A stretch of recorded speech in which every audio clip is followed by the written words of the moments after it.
available. That would be senseless. That act will have to be renamed perhaps fun. People engage in work to satisfy their needs, live independently, live comfortably. The basic needs are food, clothing, shelter, security, etc. These are foundational for sustenance. Ladies and gentlemen, esteemed guests, and fellow classmates, a pleasant good afternoon to you. I, however, stand in proof of the statement which states that teachers who engage in strike action should be punished. It was Maslow, a psychologist, who outlined using an hierarchy to depict needs in terms of priority and their impact on people. He states that the basic needs are satisfied in order for one to ascend in the ladder. Teachers have needs.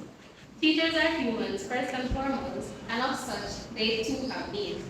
In fact, teachers have compounded needs. Because of human needs, they engage in work to acquire the money to buy the things needed to satisfy their basic needs as well as other needs. Teachers need food so they can withstand the rigors of life in and out of the classroom. Teachers need to dress and present themselves in a manner which depicts professionalism. Once again, to look and maintain their appearance requires money. Teachers need somewhere to call home, somewhere of comfort, so that when they report for duty, they would have been well rested to take on the workload ahead of the day, weeks, months, and years. If these foundational needs are not catered for, then teachers who are citizens within the country will have to make their voices be heard. Strike. If they see a strike is an effective way to get the relevant authorities to address situations, then go on. Teachers form the background of any country. Even the government representatives have come into contact with teachers. Teachers help to improve the quality of any nation by producing literate and numerate citizens. With such a crucial role played by the nation's teachers, they should be appreciated and satisfied. Teachers are hard workers whose workload is exorbitant. Why would they participate in strike action?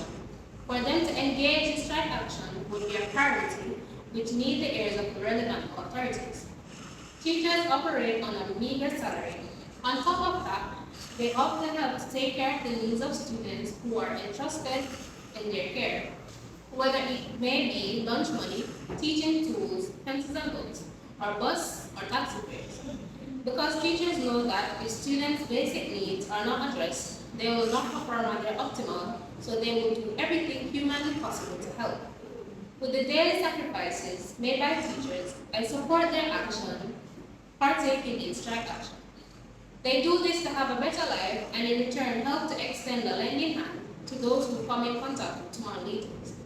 I would say it's worth it. Teachers are aware of their critical roles in society. They have their students' interests at heart, but in order to render help, they have to take care of themselves. If teachers know that participating in strike action is a channel for a better quality of life, then take the chance. Demotivated teachers cannot effectively perform their task. Whether the demotivation is a result of not earning enough to sustain oneself financially. It could be that of poor environment, dilapidated or run-down work material, or a superior who is unreasonable. The statement states that teachers who participate in strike action will be punished.